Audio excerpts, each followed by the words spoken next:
My name is Hazel Thomas. I'm a senior at the Tyrod High School. I did my internship at the University of Washington in the Eichler Lab, which is a genetics lab.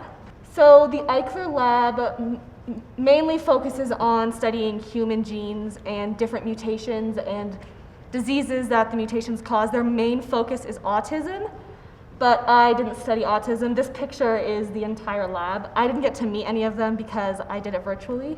My mentor was Madeline Guillantine. She's a senior research fellow in the lab. We had to work to adapt to having it be virtual, and so to do that, we would meet over Zoom once or twice a week where she could give me assignments, I could ask questions, and we could work together. My research mainly focused on the COL1A1 and COL1A2 genes located in chromosome 17 and chromosome 7. The reason I chose to study these genes is because they are the two genes that are responsible for different forms of a rare disease known as osteogenesis imperfecta.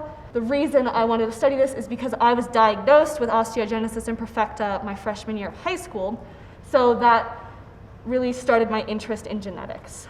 For my research, we started off with using databases. So we used a bunch of different databases where I could learn about how to see if a database is reliable, how to find papers on a database, how to read those papers, how to cite them, how to analyze them.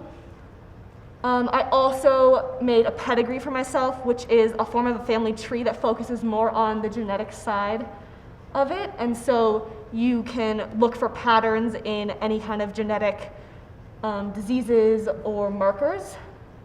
I also created a patient table from all of the papers that I found on these databases where I would keep track of any patients that were mentioned in a paper and include their information, what gene their mutation was in, what type of mutation it was, a deletion, any different kind of mutation. And then we were able to find the CAD score, which basically tells you how harmful a mutation is. Most of the mutations that we saw didn't reach harmfulness. And I also created this table over here, which is every amino acid in the COL1A1 gene, and placed all the red letters are different mutations. After this, we took all of the information in the patient table and input it so that we could get this data. And this graph basically shows us the clumping of mutations within the gene. And from this, we got p-scores for the different clumping, and we were able to establish that the clustering was not yet significant, but we do believe that if we had more cases, then it would become significant, because more cases would give you more data, and then there would be more clustering. My advice to future interns is use any obstacles you face as a new or better learning opportunity. For me, having to switch to online was a blessing in disguise because I was able to adapt and learn new skills that I wouldn't have been able to get if it hadn't have been like that. Also, take charge of your own education. Go out there and seek those opportunities because there are so many out there. Build relationships with everyone you meet. Every single person you meet will be able to help you at some point.